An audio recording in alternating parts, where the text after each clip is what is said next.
Qué bueno que podemos encontrarnos una vez más a través de este medio, que en estos días y tal vez por algunos días más nos unirán a través de Cristo, a través de la palabra de Dios, a través de las alabanzas, de la oración. Quiero desearles a todos un muy feliz sábado, que puedan disfrutar de la presencia de Cristo, que puedan disfrutar de los cantos, de las alabanzas, de la Biblia, de la palabra de Dios, y también en compañía de tu familia, allí donde te encuentras en tu casa. Vamos hoy a compartir un mensaje de la palabra de Dios, y quisiera, antes de comenzar, elevar una corta oración. Te pido que me acompañes allí donde estás. Padre Santo, gracias porque podemos abrir una vez más tu palabra y rogamos la presencia del Espíritu Santo, sin el cual nada de lo que hagamos tiene sentido, porque nos sentimos incapaces de poder abrir tu palabra, escuchar y leer tus consejos sin la presencia, sin la asistencia, sin la ayuda del Espíritu Santo. Por favor, Señor, ilumínanos, danos sabiduría, discernimiento, danos la capacidad de entender tu palabra y también, a través del poder del Espíritu Santo, poder ponerla en práctica. Que tu palabra pueda ser un instrumento en tus manos para que puedas cambiar nuestra vida, porque lo necesitamos.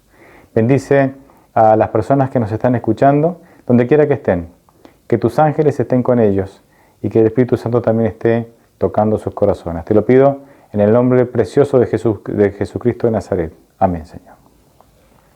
Bien, quiero comenzar leyendo el título del sermón, y el título es Cuando el barco parece hundirse. No parece, o sea, el título parece un poco trágico, pero en realidad no es trágico. Pero tiene que ver con algunas situaciones o con algunas actitudes que nosotros podemos tener en esta situación especial que estamos viviendo como sociedad y también obviamente como iglesia, porque a nosotros también nos afecta. Quiero contarles dos casos breves, puntuales, para introducir el tema. Hace no mucho tiempo, algunas semanas atrás, justo un sábado estábamos saliendo hacia la iglesia y nuestro vecino de enfrente tuvo un principio de incendio, un problema en los cables que ingresan electricidad a la casa, y dos casas se vieron afectadas, parece que tenían la misma conexión. Lo que más nos llamó la atención fue el ruido. Hubo un ruido muy intenso del cortocircuito, y el ruido se repitió en varias ocasiones, y eso fue lo que nos llamó la atención y a todos, ¿verdad? Y entonces, cuando fuimos a ver el ruido, nos encontramos con que había fuego en parte de la instalación eléctrica. Bien, entonces vi una situación muy interesante. Yo salí y vi una situación muy interesante. La situación que vi es personas desesperadas, gritando como si realmente fuera el fin del mundo. Pero realmente me llamó muchísimo la atención los gritos. En segundo lugar, vi personas paralizadas que observaban. No sé qué pensaban, qué pasaba por sus mentes, no lo sé. Y en tercer lugar, vi otras personas que fueron las menos, digamos, de hecho solamente dos, que contemplaron la situación y actuaron, buscaron un matafuego y apagaron el fuego. Por lo menos eso fue lo que vi. Eso fue lo que vi. Y yo no pude evitar sacar una conclusión ahí. Ante una situación de emergencia, la mayoría o se quedó paralizado o gritaba y generaba un caos y un desorden con su inestabilidad, con su desesperación. Quiero mencionar este mismo ejemplo, pero en otro contexto, que de alguna manera me parece que va a ser más ilustrativo. Supongamos que vos vas en un barco. Yo he tenido dos navegaciones largas, ninguna, dos relativamente largas, no sé, de algunas horas, ¿sí? Y el resto han sido muy breves, ¿no? Muy breves. Pero imagínate que vos estás en un barco en alta mar o en un río muy ancho, lejos de la costa. Y hay un problema en el barco. Y el barco parece que se va a hundir. Un problema grave, parece que el barco se va a hundir. ¿Qué te gustaría o cómo te gustaría que los que dirigen el barco o los que tienen influencia en el barco, cómo te gustaría que ellos, qué actitud te gustaría que ellos tengan? Yo no quisiera que los que dirigen o los que tienen influencia, ¿sí?, sobre la tripulación y sobre los pasajeros, sobre mí, que soy parte de los pasajeros, yo no quisiera que ellos griten, que ellos me asusten, que ellos me metan miedo. Yo no quisiera. Yo quisiera que ellos estén tranquilos, que me expliquen, que me indiquen cuál es la salida, cuál es el proceder, lo que se va a hacer. No sé a vos, a mí me gustaría eso. Nosotros estamos pasando por una situación delicada como sociedad. Esta situación delicada ha hecho que la mayoría de las actividades de la iglesia se han detenido, la gran mayoría. Y eso no es poca cosa. Obviamente, no solamente la iglesia, la sociedad toda se ha detenido, pero vamos a circunscribirnos en la iglesia. La mayoría de las actividades de la iglesia se han detenido y eso no es poca cosa. Yo no imaginaba que podía haber un evento casi mundial, podríamos decir, que pudiera detener a la iglesia en prácticamente todas sus áreas. Por lo menos no me lo imaginaba cuando empezó este año. Y sin embargo, ahí estamos. Ahora, los adventistas sabíamos que esto iba a pasar. Esto no nos debería tomar por sorpresa. Nosotros sabíamos que esto podía pasar. La pregunta es si estábamos preparados para eso. Los adventistas sabemos, ante esta situación, cuál es el salvavidas. El salvavidas es el amor de Dios expresado en sus promesas. Los adventistas sabemos dónde se encuentra el salvavidas. El salvavidas se encuentra en la palabra de Dios. Y los adventistas sabemos cuándo será el rescate final. Y el rescate final será en la segunda venida de Cristo. Lo interesante es que nosotros tenemos las respuestas, pero la pregunta que me hago es, si nosotros tenemos las respuestas, ¿por qué estamos, o algunos de nosotros, estamos desesperados? ¿Por qué estamos desesperados? Claro, aunque sabemos dónde está el salvavidas, sabemos de las promesas de Dios, del amor de Dios expresado en sus promesas que son justamente el salvavidas, y sabemos cuál es ese rescate final, que es la segunda venida de Cristo. Para aceptar esos tres conceptos, yo tengo que tener fe. Fe para aceptar que el salvavidas y que el rescate está a mi disposición. Tengo que creer. Tal vez a nosotros, o tal vez nosotros tenemos un conocimiento intelectual de estas cosas, pero no la estamos experimentando mediante la fe, no la estamos experimentando en nuestra vida espiritual.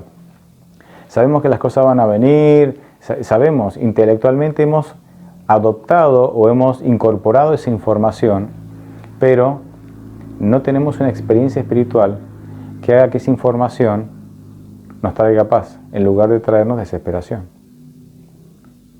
Lo único que te puede traer paz es la presencia de Dios. Y esa información sin fe, esa información es perturbadora, pero con fe en Dios y en su persona, esa información no nos afecta, al contrario, nos hace sentir la seguridad de que falta poco para que Cristo venga en su rescate final. Se habla mucho hoy de las señales del fin. Y estamos pasando por una situación de una pandemia. Las pandemias no son las señales del fin. Por lo menos Mateo 24 dice eso. Yo quiero leerles el pasaje, Mateo 24 del 4 al 8. Y van a notar, son detalles, pero son detalles que marcan de alguna manera la línea de pensamiento y que nos pueden ayudar. Dice allí, respondiendo Jesús les dijo, mirad que nadie os engañe, porque vendrán muchos en mi nombre, diciendo, yo soy el Cristo, y a muchos engañarán. Oiréis de guerras y de rumores de guerra. Mirad que no os turbéis, porque es necesario que todo esto acontezca, pero aún no es el fin. Se levantará nación contra nación y reino contra reino, y habrá pestes, hambres y terremotos en diferentes lugares, pero esto solo es el principio de dolores. Aquí Jesucristo, en la frase final, compara que las guerras, los rumores de guerras, los falsos cristos, las pestes, las epidemias, son el principio de dolores. Está comparando todo esto con un parto, ¿sí? Con una mujer que va a dar a luz. El dar a luz representaría la segunda venida de Cristo. Bueno, las epidemias y las guerras y los rumores de guerra y todo lo que aquí menciona son los dolores previos cuando una mujer va a trabajar, comienza con el trabajo de parto. ¿Esta es la señal? No. Son los momentos previos que nos indican que Cristo viene pronto. Obviamente esto es importante. No lo voy a tratar ahora, pero en Mateo 24 Cristo habla de una sola señal, que es la predicación del Evangelio, en un contexto muy especial, pero no lo puedo tratar ahora. Lo otro, las guerras, las epidemias y demás, son descripciones que nos orientan para saber cuánto falta para la venida de Cristo. Y obviamente, esto de alguna manera nos ayuda a saber que falta poco para la venida de Cristo. Descubrí con el tiempo que las señales o estas descripciones que el Señor da sirven para reavivar o reafirmar a aquellos que están espiritualmente despiertos, pero no sirven, o sea, no generan ningún efecto para aquellos que no están espiritualmente despiertos, que están dormidos. Romanos 13:11, o Dios a través de Romanos 13:11, nos hace una invitación, nos llama a despertar. Dice allí, y esto, conociendo el tiempo, que es ya hora de levantarnos del sueño, porque ahora está más cerca de nosotros nuestra salvación que cuando creímos. ¿Cuál es el método para despertarnos? Dios aquí nos invita a despertarnos. ¿Por qué? Dice, porque nuestra salvación está más cerca. Está más cerca. Así que tenemos que despertarnos del sueño. Aquí Dios reconoce que a pesar de la cercanía de la segunda venida de Cristo, del rescate final, a pesar de eso, nosotros estamos dormidos. Y tenemos que despertarnos. Ahora, ¿cuál es la manera de despertarnos? Si yo me voy a circunscribir al contexto de este pasaje, encontramos que los versículos, del versículo 8 al 10, habla de amarnos. Es más, el versículo 10 dice que cumplir la ley, en el cumplimiento de la ley está el amor. Es decir, en el contexto me indica que el despertarnos tiene que ser, en primer lugar, a través del amor, a través de la capacidad de amar, amándonos. Y los versículos 12 al 14 habla de consagración y entrega a Dios. Y aquí está la coherencia del mensaje, porque sin consagración y sin entrega no puede haber amor. Sin consagración y sin entrega no puede haber amor. Esto lo dice 1 Juan 4, 7 y 8, cuando declara, amados, amémonos unos a otros, porque el amor es de Dios. Todo aquel que ama es nacido de Dios y conoce a Dios. El que no ama no ha conocido a Dios, porque Dios es amor. Este es el contexto a través del cual nosotros tenemos que despertarnos, amándonos unos a otros. El amor es lo que enternecerá el corazón de aquellos que aún estando en la iglesia están dormidos o están endurecidos. Es la consagración a Dios lo que hará que seamos herramientas útiles para que Dios pueda utilizarnos para ayudar a despertar a otros. A mí lo que me preocupa y esto lo vengo viendo año tras año, o cada vez que sucede algún suceso mundial como el que estamos viviendo, es que la tendencia, o hay una tendencia muy marcada, a usar el miedo para intentar despertar a las personas que están espiritualmente dormidas o espiritualmente endurecidas. Es decir, intentamos asustar a la gente. Leía un artículo en un diario de España, en donde de manera, digamos, poco amable, de manera dura, expresaba y mencionaba una serie de iglesias que, aprovechando este contexto, en el contexto de esta pandemia, intentaba asustar a la gente para poder captar interesados para que sean miembros de su iglesia, porque se sumen como miembros de iglesia. Y el diario entonces realmente tomaba. Y el diario entrevistaba a los líderes de esas iglesias. Uno de esos líderes fue se entrevistó también al líder de nuestra iglesia, el cual dio una explicación cabal. Me gustó mucho lo que él explicó, y dejó claro que nosotros como iglesia no utilizamos el miedo para ganar personas para Cristo. Pero también dejó claro que hay personas en la iglesia que, actuando de manera independiente al cuerpo general de la iglesia, sí usan este método. Nosotros no podemos usar el miedo ni asustar a la gente para ganarlas para Cristo, ni siquiera para reavivar sus conciencias endurecidas. Porque 1 Juan 4:18 dice: en el amor no hay temor, sino que el perfecto amor echa fuera el temor. Si el amor echa fuera el temor, ¿cómo yo voy a usar el temor como herramienta para que la persona comience a amar a Cristo? Es una tremenda contradicción.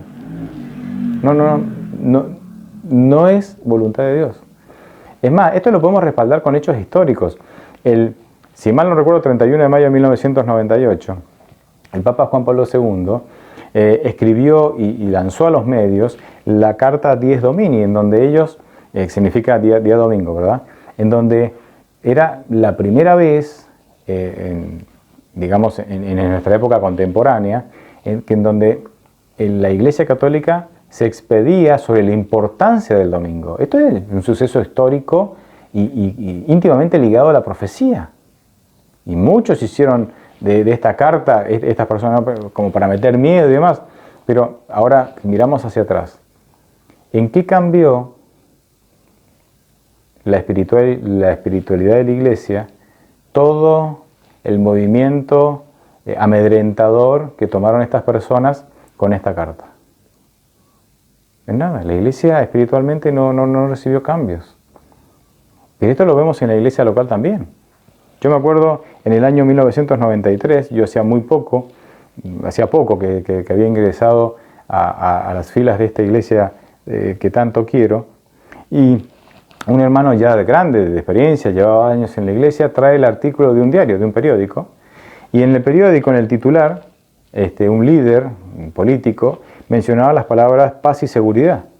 Entonces él le había traído el recorte, y él relacionaba esas palabras, paz y seguridad, con el pasaje de 1 Tesalonicenses 5:3, donde dice que cuando digan paz y seguridad, entonces vendrá sobre ellos destrucción repentina. Entonces lo mencionó diciendo: las palabras están dichas. Ahora viene el fin. Hace 27 años que pasó eso. ¿Dónde está el fin? Entonces hay una gran lección que aprender acá. Nosotros no podemos hacer profecía de las noticias. La palabra profética está aquí en la palabra de Dios. Las noticias pueden confirmar lo que dice la palabra profética, pero nosotros no podemos hacer profecía de las noticias. El noticiero no es nuestra fuente profética, sino que es la Biblia. Y cuando vemos estos hechos, que si bien está bien mencionarlos, hechos que coinciden con lo que dice la palabra de Dios, cuando coinciden, muchas veces no coinciden, está bien mencionarlos, pero para exaltar la Biblia, no para exaltarnos ni a nosotros, ni a las noticias, ni para asustar a la gente. ¿Por qué nosotros no hace falta, cuál debería ser nuestra postura ante estas cosas? Sencillamente, cuando realmente hay una noticia que confirma los pasos proféticos que el mundo está dando para llegar a su fin, como adventistas tenemos que indicarles dónde está el salvavidas. No correr desesperadamente por la cubierta diciendo: es el no sé qué. ¿Me entienden, no? Tenemos que indicarles dónde está el salvavidas. Tenemos que indicarles cuál es el salvavidas, las promesas de Dios que dicen que nos cuidará y que nos ama. y tenemos que indicarle cuál es el rescate final, la segunda venida de Cristo. Pero claro, si yo no tengo esa convicción, si yo no experimento eso, no lo puedo transmitir. Finalmente nosotros no podemos dar lo que no tenemos. Y alguno me dirá, sí, pastor, pero mi esposo, mi hijo, mi nuera, no sé, llevan tanto tiempo y conocen y nunca se deciden y postergan. Y parece que, entonces el recurso del miedo parece ideal, ¿no? Ya les dije, compartí el mensaje de todas las maneras posibles, así que ahora les meto miedo y los convenzo. Juan 16:8 dice que el Espíritu Santo es el que nos convence de pecado. Si el Espíritu Santo no lo convence de pecado, no hay miedo que lo convenza. No hay miedo. Nosotros tenemos que entender la manera en que Dios actúa. Dios no mete miedo a nadie. Dios no asusta a nadie. Dios no inventa noticias. Dios no ha cambiado, y hay algo muy de moda ahora, muy de moda, es tomar Apocalipsis y Daniel, tomar métodos de interpretación que no son los correctos, para darle una reinterpretación a estos textos y tratar de actualizar esos mensajes de la mayoría de ellos ya cumplidos en el tiempo y poder meterlos ahora. Ahí está el futurismo, el literalismo, el espiritualismo, el sionismo, el preterismo y otros tantos métodos. Y esto tenemos que entender que el método correcto para entender y interpretar las profecías es el método histórico o historicista. Fue el método que usaron los profetas del Antiguo Testamento. Fue el método que utilizó Jesús. Fue el método que utilizó los apóstoles. Fue el método que utilizaron todos los reformadores. Fue el método que utilizó Guillermo Miller en el movimiento millerita y que usó y que dio inicio de alguna manera al movimiento adventista. Nosotros no podemos usar métodos equivocados porque vamos a llegar a una ruta equivocada. Porque un método equivocado es una ruta y vamos a llegar a un destino equivocado, no será la vida eterna. O sea, Satanás se dio cuenta que él no podía modificar el mensaje bíblico. Él intentó destruir la Biblia de muchas maneras, quemándola, persiguiéndola ideológicamente, físicamente, o sea, intentó destruirla de muchas maneras. Como no pudo destruir y no puede destruir la Biblia de ninguna manera, el mensaje de la Biblia, entonces lo que hace es proponer métodos de interpretación equivocados para que nosotros al leer la Biblia lleguemos a conclusiones equivocadas. Y los adventistas sabemos cuál es el método correcto. Pero claro, cuando uno quiere ser novedoso en el mensaje, uno tiene que a veces, lamentablemente, ser infiel al mensaje.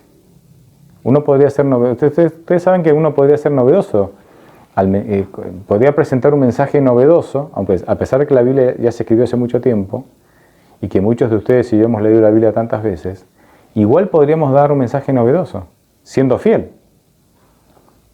Pregúntenle a Pedro, que citó algunos pasajes del Antiguo Testamento en su primer discurso en Hechos capítulo 2, pasajes conocidísimos, no había novedad en los pasajes. Sin embargo, y con una predicación corta, 1500 se bautizaron y en la otra 3000. ¿Por qué? Si el pasaje era conocidísimo, si no había novedad, ¿me entienden, no? Si no usó un método cuestionable de interpretación, porque él estaba lleno del Espíritu Santo. Y hoy queremos suplir la ausencia del Espíritu Santo, o algunos quieren suplir, algunos quieren suplir la ausencia del Espíritu Santo, usando métodos que traen una novedosa interpretación y hasta inventando cosas.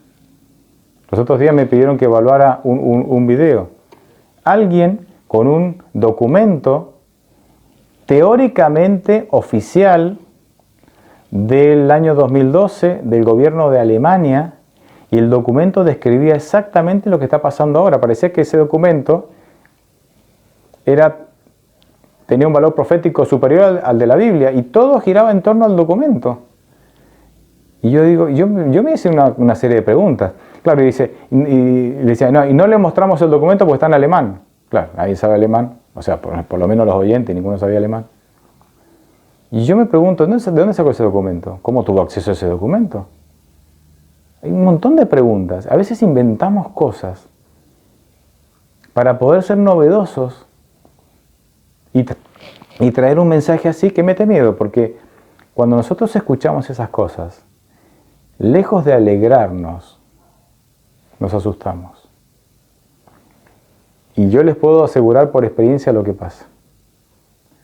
¿Ustedes recuerdan el cuento del pastorcito mentiroso? Seguramente lo recuerdan. El cuento del pastorcito mentiroso dice que había un pastorcito que estaba aburrido de cuidar ovejas, entonces gritaba, auxilio, el lobo me ataca. Entonces todos los del pueblo venían y cuando el pueblo llegaba, esa no era mentira y se reía, una broma ahí. Y así lo hizo 1, 2, 3, 4. Cuando lo hizo ya muchas veces, un día vino el lobo y él dijo, por favor, viene el lobo y me ataca. ¿Y qué dijo el pueblo? Sí, claro, esta será una mentira como tantas otras veces nos mentiste. El pueblo no lo fue a ayudar y el lobo se comió las ovejas. Se lo resumí, no es más largo el cuento, pero se lo resumí ahí. Cuando nosotros generamos estos movimientos falsos, donde metemos miedo a la gente, donde hacemos coerción para que la gente decida en base al miedo y no en base al amor y a la convicción. Cuando ese movimiento no se cumple, cuando esa fecha no llega, cuando todo se calma y pasa, entonces las personas quedan defraudadas. Y miren, la mayoría de ellas, me animo a decir, porque lo he visto, dejan la iglesia. Dejan la iglesia, defraudadas. La dejan por vergüenza, la dejan porque, no sé, diferentes motivos. Defraudadas. Es por eso que nosotros tenemos que ser muy cautelosos con lo que escuchamos, con lo que vemos y por supuesto con lo que decimos. En los grupos, a veces nosotros reenviamos sin mayor análisis información que nos llega.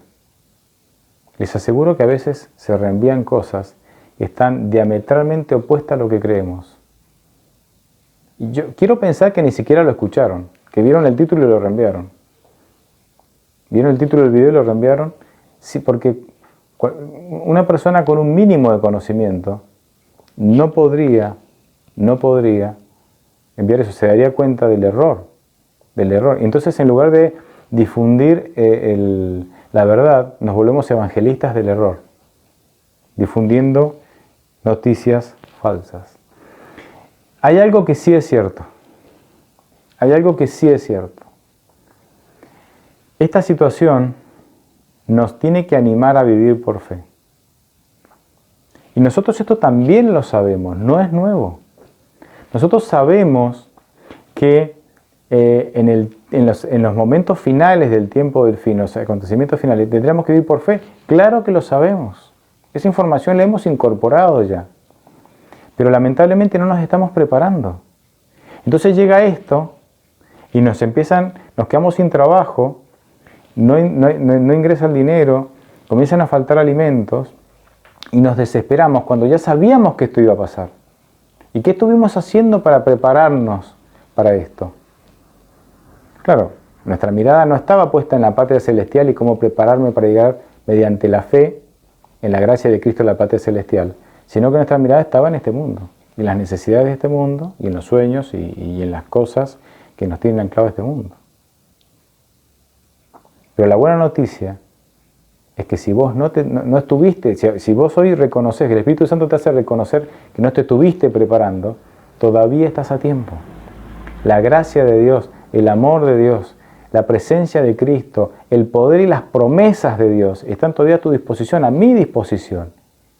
Y tal vez tengamos que aprender lecciones en un tiempo angustioso, cuando pudimos haberlas aprendido en mejores tiempos, pero estamos a tiempo todavía. Esa es la buena noticia, estamos a tiempo.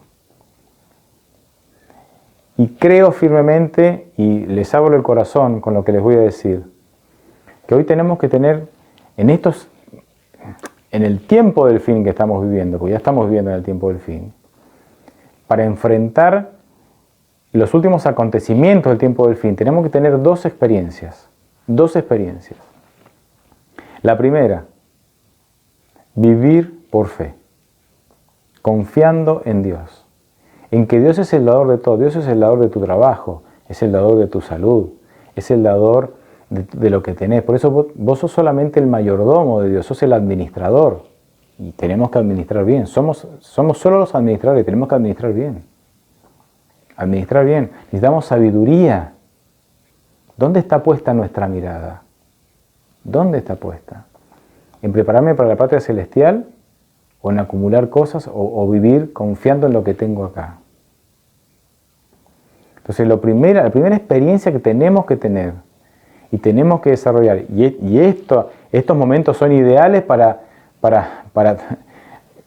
tener esa experiencia, es tenemos que aprender a vivir por fe, confiando en Dios como el dador de todo y como nuestro Salvador.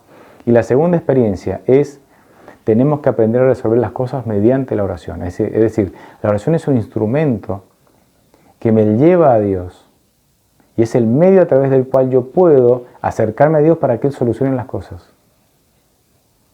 Porque cada vez nos veremos metidos, cada vez nos veremos involucrados en situaciones que humanamente nos van a superar y las resolverá Dios. Y las va a resolver Dios en la medida que yo, por medio de la oración, me entregue a Él y le dé permiso para que las resuelva. Vemos en los noticieros gobiernos enteros, países enteros que están diciendo no podemos con esta pandemia, pero creemos en Dios. Es momento de tener fe, es por eso les digo, es momento de vivir por fe y de experimentar el hecho de que los problemas se tienen que solucionar por medio de la oración. La oración es el medio para que yo me acerque a Dios y le permita que Él se haga cargo de mi vida y solucione los problemas.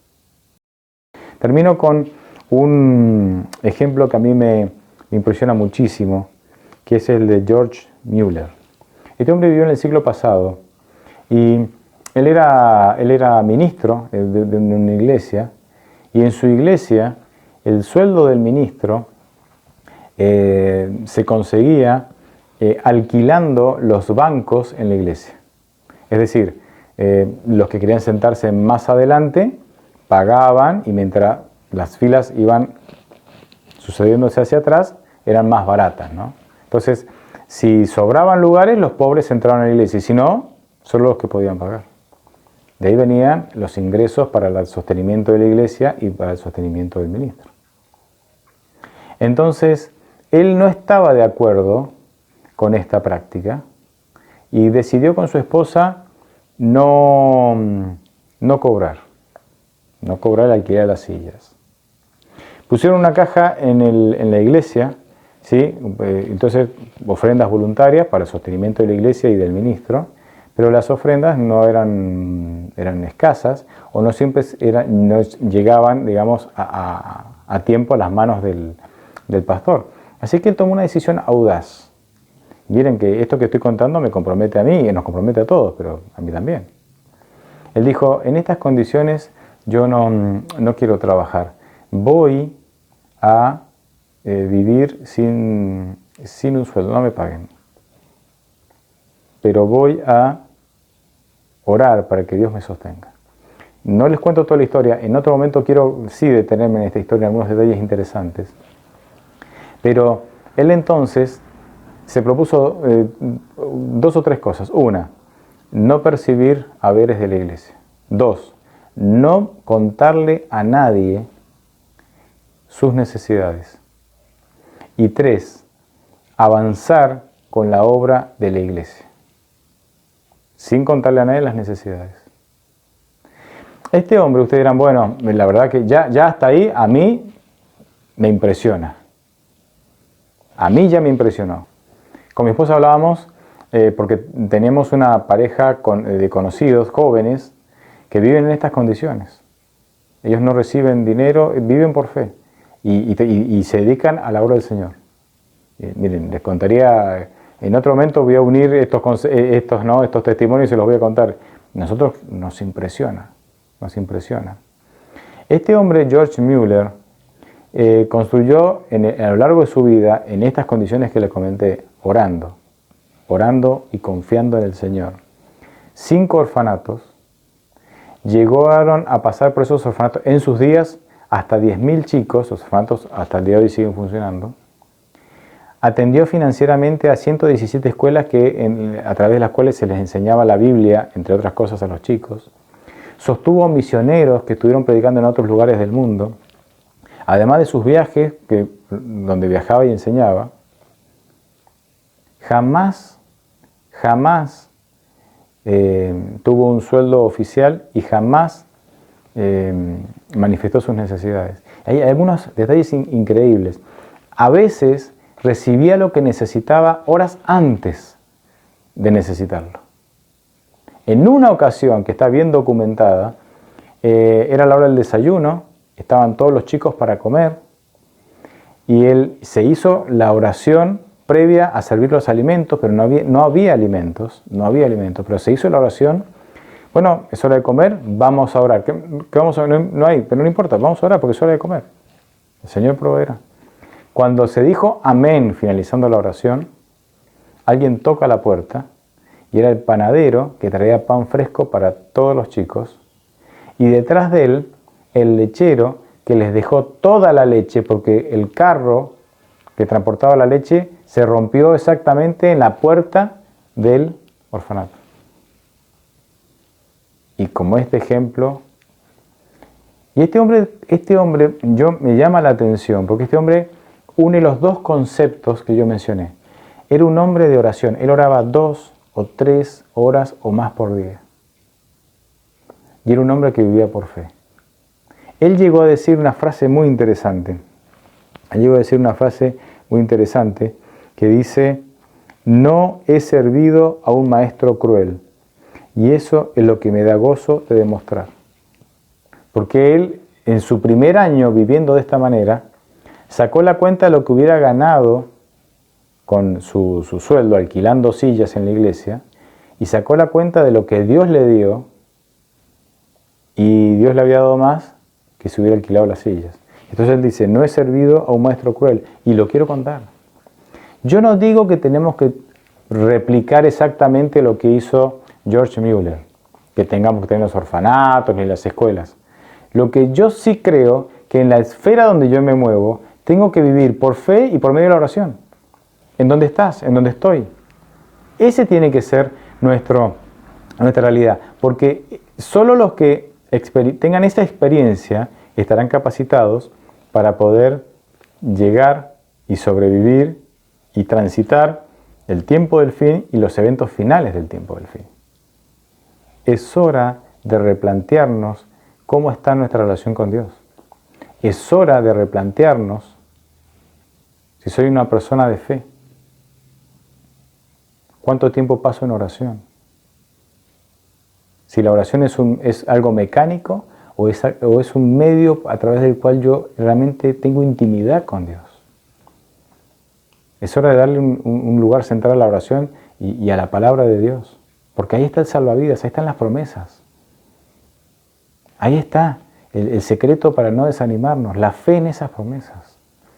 Es hora de vivir lo que somos adventistas, creemos en el segundo advenimiento y todo indica que falta poco. Vivamos a esa altura. Estos acontecimientos, miren, mi esposa, cierro con esto. Mi esposa tuvo una charla con una señora. Y la señora le menciona, lo preocupada que estaba por estas cosas que estaban sucediendo y y mi esposa dice, sí, la verdad que es genial. Y la mujer la miró como diciendo, este es extraterrestre. ¿Cómo genial? Y la miró como inquisitivamente, como diciendo, bueno, dame una respuesta. Mi esposa dijo, claro, porque todo esto indica que falta menos para que Cristo venga a buscarnos. Claro, por supuesto, fue la respuesta de la otra persona. ¿Cuál es tu experiencia? ¿Estás feliz porque falta menos, aunque estás sufriendo, pero el Señor sabes que te va a sostener y porque tenés fe en las promesas, o estás desesperado, porque, porque en todo este tiempo, aunque sabías que esto iba a venir, no usaste el tiempo para prepararte. No te preocupes, estás a tiempo. El Señor está a la puerta, dice en Apocalipsis 3. Abre la puerta, déjalo entrar, abrázalo, acéptalo como tu Salvador. Reconoce que no puedes. Acepta por fe sus promesas. Él te sostendrá. Y si haces eso, saldrás de tal manera fortalecido de esta situación que serás ahora una luz que comunica a otros las virtudes de aquel que nos sacó de las tinieblas a la luz admirable. Dios te bendiga.